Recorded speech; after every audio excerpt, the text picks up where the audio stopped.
I'm going to show you how to get more job interviews with this super simple 2-minute networking hack. Hundreds of people are applying to every online job posting, and most of them are ghost applying, which is just applying to the job and then sitting and waiting. Or worse, they're hitting easy apply. Neither of those options is going to help you get a job any faster. The solution to this is pretty easy, but most people aren't willing to put in this extra 2 minutes of work to network their way to getting more interviews and more job offers, but it's super simple and I'm going to show you how to do it here. I'm going to show you how to find the right people to connect with when we're networking for a specific job we're applying to, and I'm going to tell you exactly what to say to them to get them to help you get this new job and make them like you and more likely to offer you a great opportunity. And if you stay with me to the end of the video, I am going to tell you how to enter for a chance to win a free resume review from me. My name is Greg. I'm a certified resume strategist, and my goal is to get as many people into new jobs that they love as possible. So let's get started. Now, when you apply to a job, your resume is going to go into a huge pile that's going to be reviewed by a software called an ATS scanner. Now, if you have enough experience and the right keywords in your resume, you will get passed on to a hiring manager. And by the way, if you don't feel confident in your resume right now, check out my free resume writing course right here on YouTube. Now, that stack of resumes that gets through the ATS scanner is going to the hiring manager, and the stack is still going to be pretty big. So typically we see hiring managers only giving each resume about 6 to 10 seconds of consideration before they decide if they're going to take this person seriously or throw them in the trash. Now, if they don't know who you are, they've never seen your name before, it is much less likely that they're going to give your resume full and proper consideration.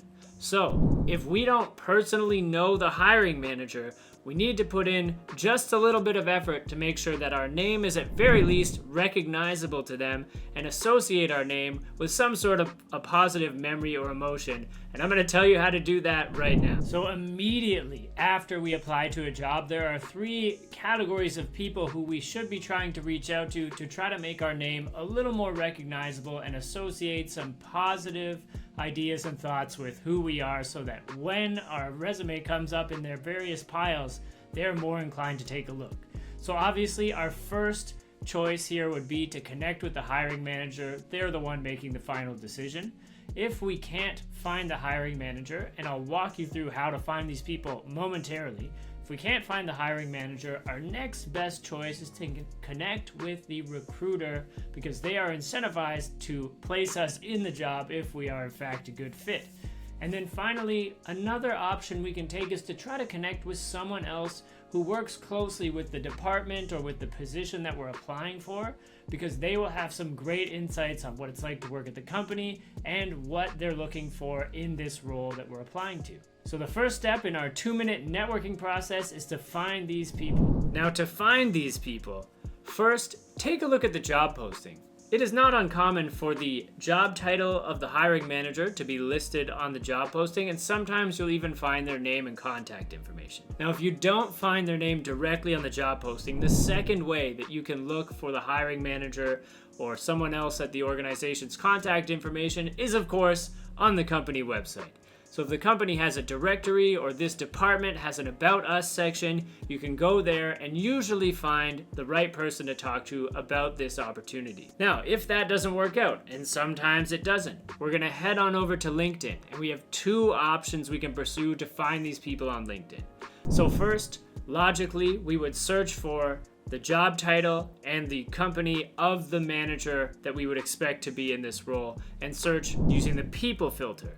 So if I'm applying to a coordinator of digital marketing at ABC Company, I might go to LinkedIn and search for manager of digital marketing at ABC Company and see if we can find the person that way. Now, if that doesn't work, and again, sometimes it won't, we have another option. One thing we can do at this point is search for the job title and company name of the job we just applied to and use the posts filter on LinkedIn, because often people are posting about the jobs from within the department to try to get more people to apply. So it's very likely, if you search for the job title and company name of the job you applied to, that you will find the hiring manager or someone else on the team has at least posted about the job opening, and that's another great way to find the people we want to connect with. Now, if you try each of these methods, you're very likely to find at least one person of value that you can connect with about this job, whether that's a hiring manager, a recruiter, or someone in the organization that works closely with this position. So now it's time to send them a quick message. So if we do find a way to contact the hiring manager,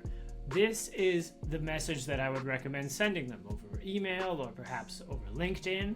And as you can see here, we're just sort of being clear about what job we applied to, why we reached out, and sharing with them our excitement for the role. We have here a little bit of a kind of a soft pitch. We don't want to be overbearing at this point. We just want to give them just a little taste to kind of get them excited about us.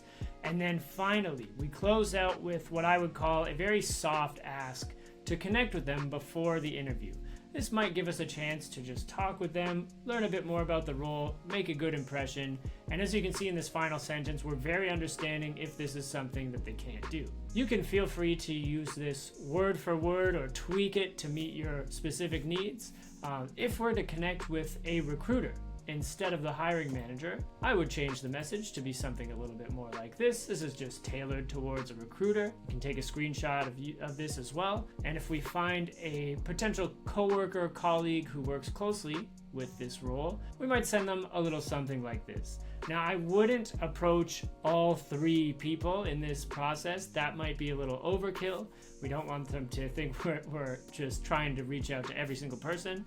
But if you have a chance to reach out to anyone who sort of fits any of these descriptions, these are the messages I would recommend using to kind of guide you in that first outreach. Now, all these messages do, as you saw, contain a soft ask for the person to connect with us a bit about the job. Now, it's very important for you to know that this is not going to work every time. And in many circumstances, the person that you reached out to might not even be allowed to talk to candidates about the role outside of the formal hiring process. But just know that even by sending this nice message, whether they reply, ignore you, or give you a polite no, you have still done your job. They now know who you are and are much more likely to take a closer look at your resume, especially if you've sent them this nice message using the structure we talked about. Now, if they do accept your request and agree to meet with you, congratulations. This is a great opportunity to position yourself better to land an interview and hopefully get the job. So we need to be ready. I'm going to give you a couple of things to think about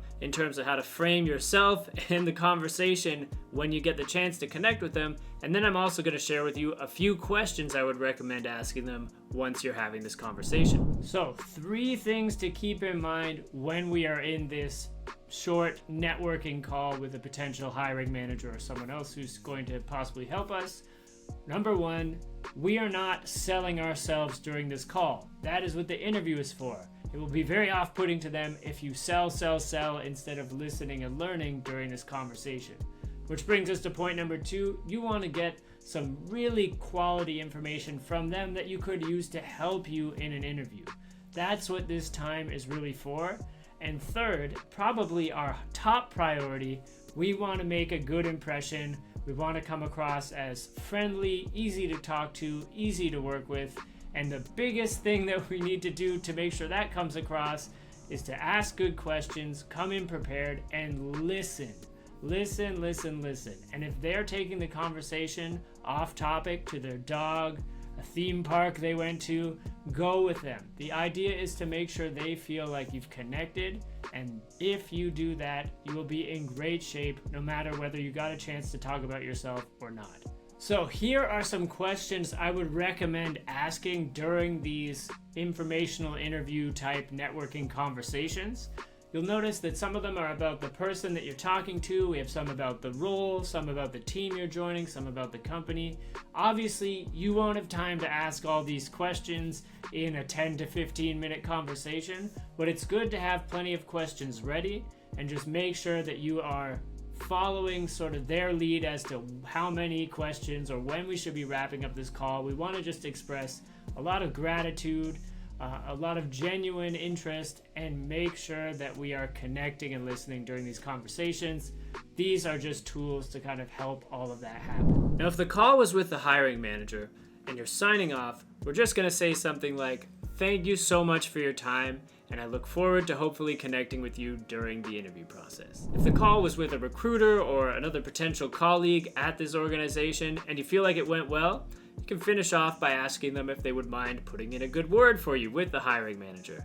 And if you don't feel like it went well, just thank them for their time and hope that it only felt awkward to you and that they had a perfectly enjoyable conversation. Now, all of this advice will be completely useless if you're not a good fit for the role. So before applying, make sure to check out this video on how to tailor your resume to a specific job. And if you want to enter for a chance to win a free resume review from me, like this video, subscribe to my channel, and leave a comment down below. Best of luck in your job search.